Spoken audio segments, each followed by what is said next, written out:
SBR Videos is sponsored by Sports Cash System. Click on the link below for more information.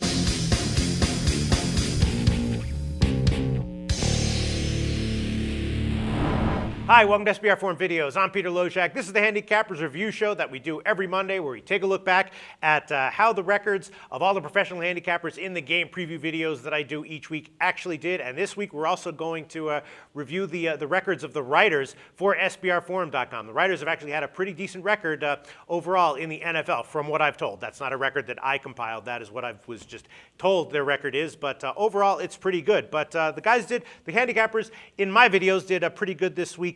Once again, Joe Duffy started things off. Look at that. Joe Duffy, 3-0 against the spread, all on Thanksgiving Day. Boom. Detroit minus 5.5. Oakland plus 9.5. Pitt, Baltimore over 40.5. Boom, boom, boom. Brings him to 23-11 against the spread in the NFL with us this year. And that's an awesome record. And is that a small sample size? Not really. Is it a huge sample size? No, but it's getting up there. 23-11, Joe Duffy. Very impressive. Then Troy West from allplayswin.com, and he went 1-2 against the spread. He's still 18-17-1 overall, though. And look at that. The Pats minus 7.5. Man, I'm an idiot, man. He liked the Pats. I liked Houston. Then I heard that Doug Upstone liked the Pats. Then Brent from BetDSI told me that the Sharps liked the Pats. So I was like, all right, I'm wrong. Took back most of my bets on Houston.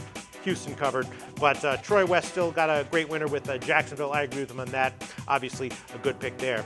And then Brandon Shively, man, another guy who gave us a sharp pick that wound up losing. Tampa Bay plus 8.5. According to Brent, that was a sharp play, but I agreed with it.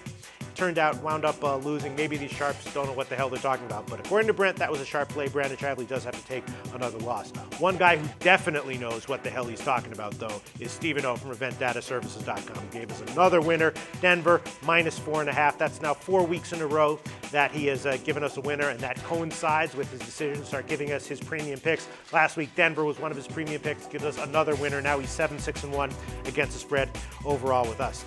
And then Tony George split again. It seems like every week Tony George splits his two picks, but he always gives great reasoning, and I love his calls always. He's now 8-13-1 with us against the spread. Then Al McMorty, bam, very, very sharp pick, Indianapolis minus 4. He actually called for a final score between Indianapolis between 7 and 10 points. Nailed it. They won by 8, and he's got Seattle minus 5.5 on the Monday night game. I think that might be another winner there. Al now 10-11-1 against the spread with us overall.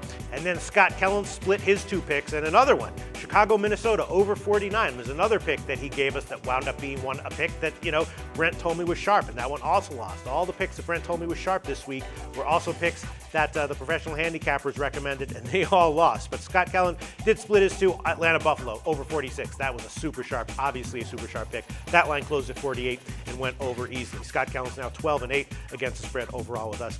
And then Jeff Cadillac picked the big road underdog. Usually that's kind of the play that tends to win. Squares tend to pick big favorites, which wind up losing. But last week, Jeff Cadillac took a big road underdog and still lost. So now Jeff Cadillac is 7-15-1 against the spread overall with us. But again, people continually post on YouTube.